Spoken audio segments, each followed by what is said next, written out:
E eu fico um pouco preocupado com um aspecto paralelo dessa noticiabilidade da prisão do Collor. Veja bem, não é sobre a prisão, é sobre o cerne que envolve, né, aliás, a cápsula que envolve o cerne do fato, que desde a semana agora passada, a questão do ex-presidente peruano Humala, a Herédia, a esposa dele, e agora o caso do Collor, me parece fatos, né, alheios à conexão deles, são fatos separados, mas a noticiabilidade que contorna isso na mídia hegemônica me parece um reavivamento da Lava Jato como episódio pré-eleitoral.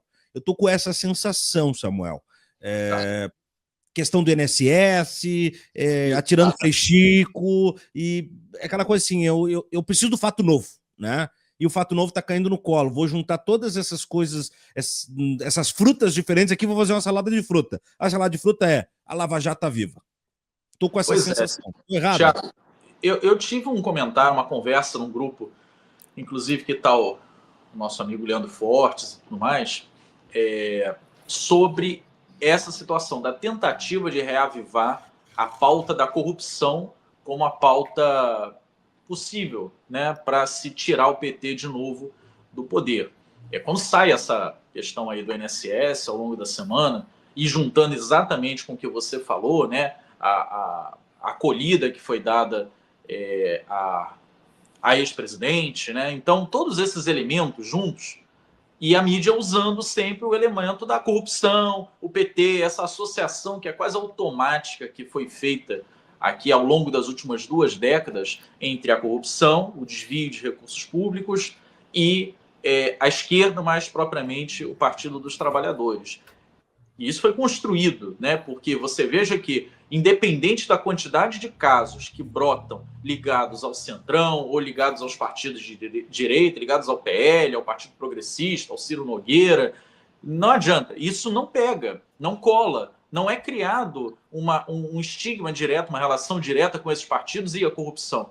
A única que sobrevive é a ligação, mesmo que já seja de 2 décadas atrás, as pessoas falam no mensalão como se fosse algo da semana passada, porque isso criou um imaginário popular e, obviamente, isso não foi feito do nada, isso foi feito com milhares de horas acumuladas ininterruptas em todos os meios de comunicação o tempo todo, para criar a sensação de que a corrupção é algo do PT, é algo da esquerda.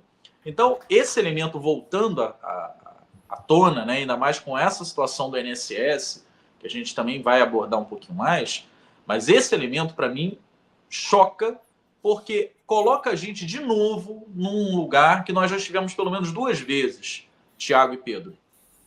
A primeira vez, para mim, que tenho 38 anos, né, que eu consigo acompanhar, e obviamente o PT também só entra dos anos 2000 para cá no governo, a primeira vez é na crise do chamado mensalão. Ali há uma postura do governo, do PT e da esquerda como um todo diante daquela crise. A postura majoritária do campo da esquerda, salvo ali o PSOL, que nascia naquele momento, com pessoas que tinham saído do PT, que eram críticas à esquerda do PT, e o PSTU, também outra dissidência do PT dos anos 90, salvo esses dois, a esquerda como um todo reagiu da seguinte forma, inclusive o governo.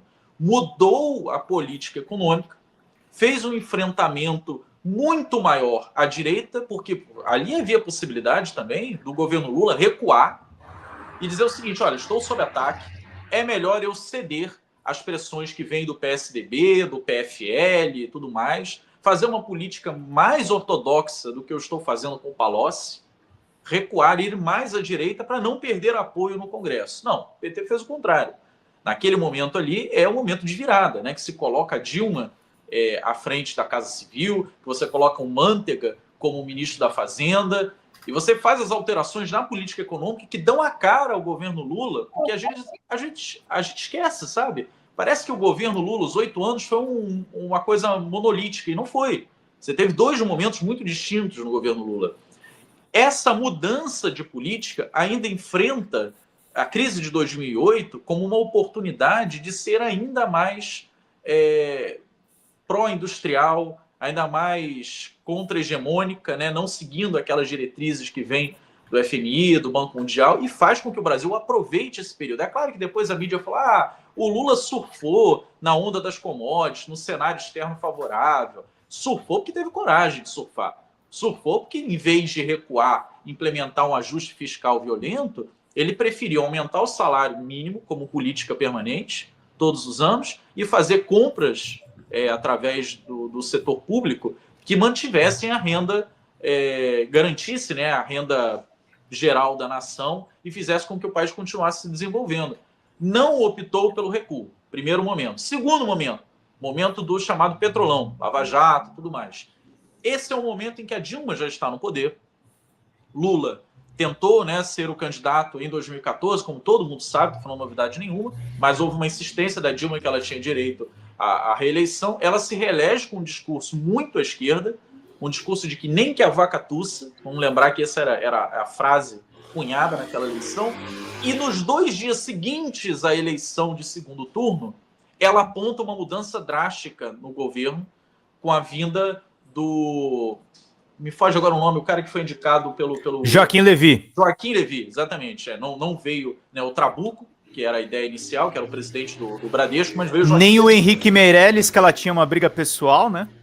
Exatamente. E aí dá-se um cavalo de pau na economia, não só no nome, mas nas decisões de, por exemplo, desfazer a regulação dos preços controlados, principalmente da energia, né, de todos os elementos ligados à energia elétrica, que faz uma inflação gigantesca, acontecer no início do ano de 2015, cria uma sensação terrível na sociedade, e aí ela vai cada vez mais, seguindo algumas orientações da época, né, recuando, tentando conciliar com o Centrão, com a direita, com o PSDB, com a Aécio Neves, que no dia seguinte da eleição já questionava a validade das urnas, e a gente sabe como isso terminou. Então nós temos 2 experiências totalmente opostas de enfrentamento da pauta da corrupção. Uma no Mensalão, e aí não é uma postura em relação apenas ao que falar, a trazer um sidônio de como responder. É uma postura em relação à economia e como isso impacta na sociedade.